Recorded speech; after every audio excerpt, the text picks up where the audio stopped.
शिल्पी classes Jodhpur के YouTube channel में आपका स्वागत है।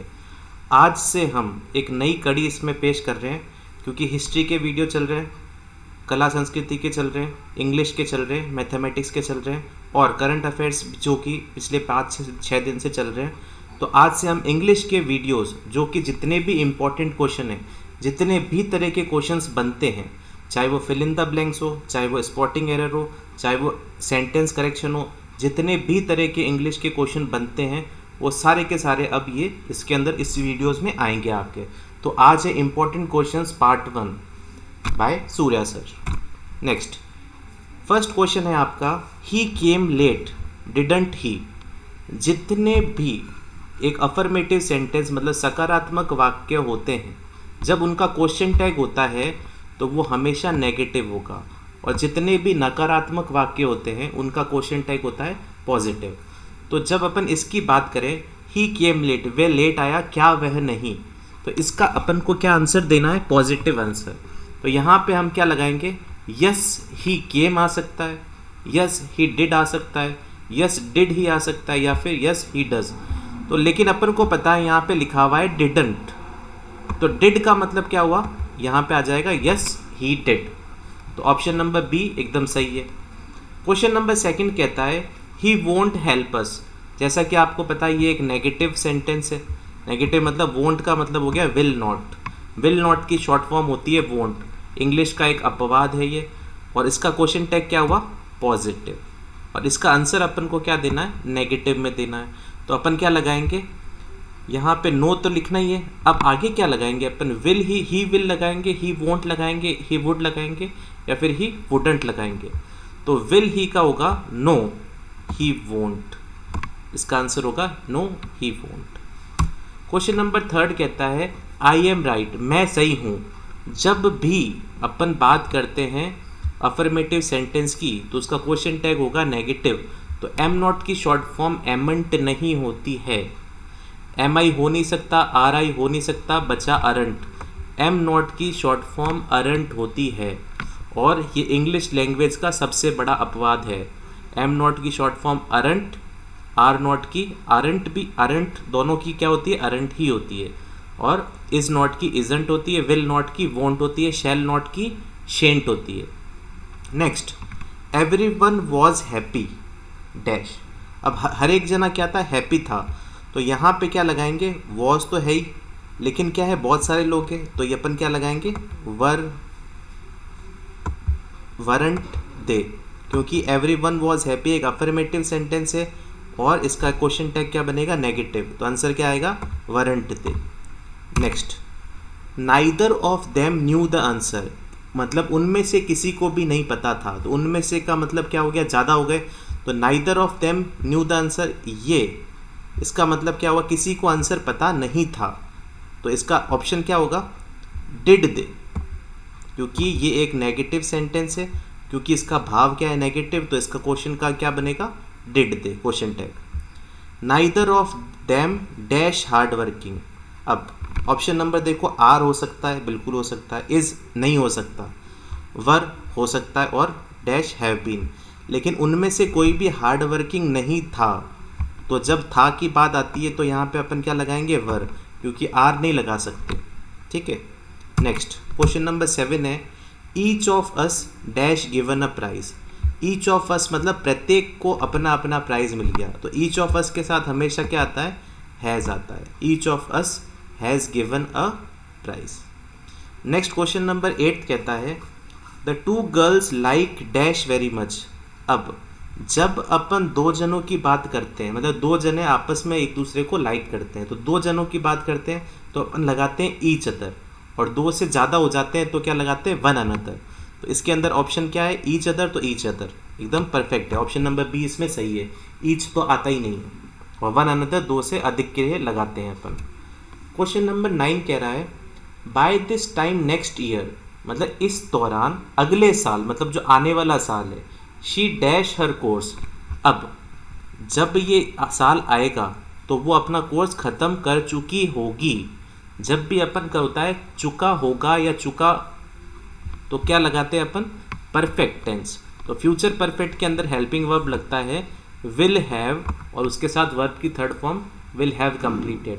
तो इसका आंसर होगा by this time next year she will have completed that course. मतलब इस टाइम, मतलब जो अगले साल इस टाइम तक उसका कोर्स कंप्लीट हो चुका होगा। नेक्स्ट क्वेश्चन नंबर 10 कहता है शी डैश 3 लैंग्वेजेस, उसे 3 लैंग्वेजेस पता है। मतलब ये फैक्ट है कि उसको पता है। तो जितने भी फैक्ट होते हैं वो किस में आते हैं? प्रेजेंट सिंपल में। और प्रेजेंट सिंपल में वर्ब की कौन सी फॉर्म आती है? इज नोइंग, और इज नोइंग तो आ नहीं सकता, तो डी कट हो गया, ए कट हो गया। और बी और सी में नोज नोज है तो दोनों में से एक आ सकता है। आगे देखते हैं। Now she is learning a fourth, मतलब अभी, अब वो क्या कर रही है? जब भी ये नाउ वर्ड देखो इसका मतलब है कि प्रेजेंट कंटिन्यूस का वर्ड है। तो नाउ शी इज, तो यहाँ पे ये सी वाला ऑप्शन हो नहीं सकता। तो ऑप्शन नंबर बी बिल्कुल सही है। शी नोज 3 लैंग्वेजेस, उसे 3 लैंग्वेजेस पता है और अब वो चौथी सीख रही है। Now she is learning fourth. Question number 11 before he dash the station the train dash. अब उसके स्टेशन पहुंचने से पहले ट्रेन जा चुकी थी। तो जब भी ऐसे तरह के सेंटेंस होते हैं तो वो होते हैं प्रेजेंट परफेक्ट टेंस। जैसे फॉर एग्जांपल डॉक्टर के आने से पहले मरीज, वापस सुनिएगा, डॉक्टर के आने से पहले मरीज। आप सबके दिमाग में आप उस मरीज को मारना चाहते हो, लेकिन मैं चाह रहा हूँ डॉक्टर के आने से पहले मरीज होश में आ चुका था। तो हर किसी को मिनक नहीं मारने अपने, ठीक है। Before he reached the station, मतलब जब वो स्टेशन पहुंचा उससे पहले क्या है? ट्रेन जा चुकी थी। तो जब अपन पहले की बात लगाते हैं पास्ट की तो वो तो होता है पास्ट सिंपल, लेकिन उससे भी पास्ट लगाते हैं तो वो होता है पास्ट परफेक्ट। तो इसका आंसर होगा option number C. Before he reached the station मतलब past simple, the train had left, train तो उससे पहले ही निकल गई तो had left, option number C. Question number 12 when he dash the room his son dash in his chair, मतलब उसके रूम में आने से पहले वो जो है सन उस तरफ बैठ चुका था चेयर पे। तो when he entered the room his sun had slept, और चेयर के साथ हमेशा क्या लगाते हैं? इन लगाते हैं, ऑन नहीं लगाते। तो ये जो 11th और 12th क्वेश्चन क्या था? सेम था। और दोनों कौन से टेंस का है? पास्ट परफेक्ट का टेंस। और पास्ट परफेक्ट टेंस और पास्ट सिंपल का जोड़ा होता है। नेक्स्ट, अभी अपन ने क्या किए थे? फिल इन द ब्लैंक्स किए थे। अब अपन किस में आ रहे हैं? एरर, स्पॉटिंग एरर के अंदर। जितने भी तरह के क्वेश्चन बनते हैं इंग्लिश के अंदर सारे के सारे यहाँ पे सॉल्व किए जाएंगे। क्वेश्चन नंबर 13 कहता है one has to do his duty. अगर आपने प्रोनाउन का वीडियो देखा है तो उसके अंदर रूल नंबर 7 बताता है कि जब भी किसी सेंटेंस के स्टार्ट में वन आए तो आगे वंस आना कंपलसरी है।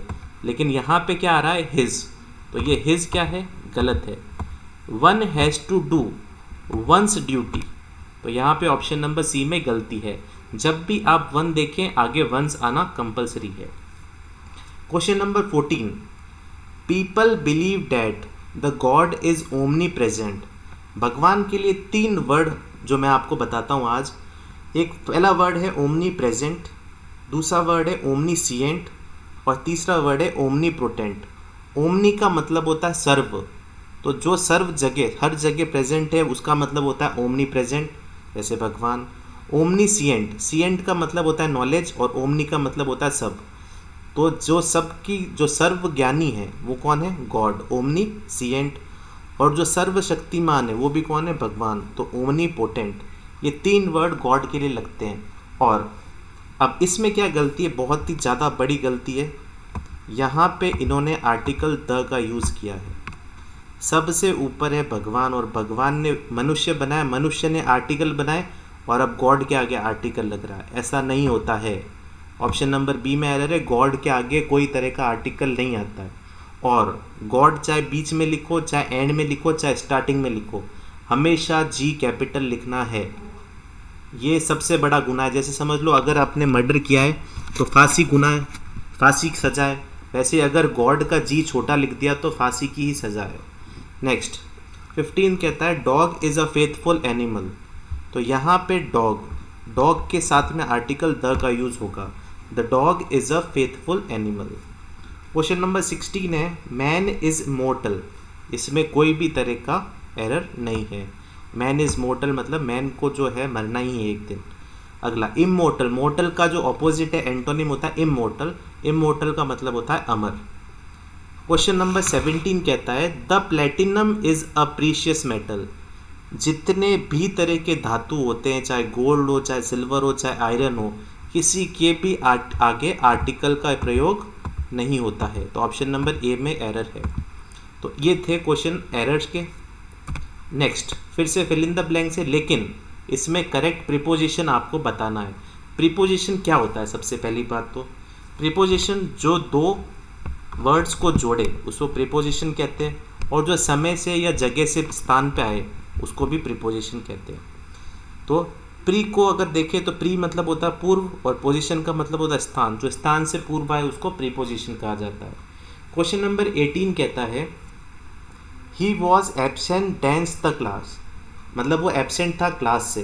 तो he was absent to class नहीं हो सकता, he was absent from class हो सकता है, ही वॉज एब्सेंट इन ड क्लास, अगर वो अंदर ही बैठा है तो एब्सेंट कैसे हो सकता है? नहीं हो सकता।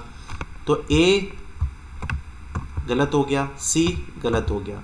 अब ऑप्शन नंबर डी देखते हैं, ही was absent at the class नहीं हो सकता। तो फ्रॉम द क्लास मतलब क्लास से, फ्रॉम का मतलब क्या होता है? से। ही was absent from the class, वो क्लास से एब्सेंट था।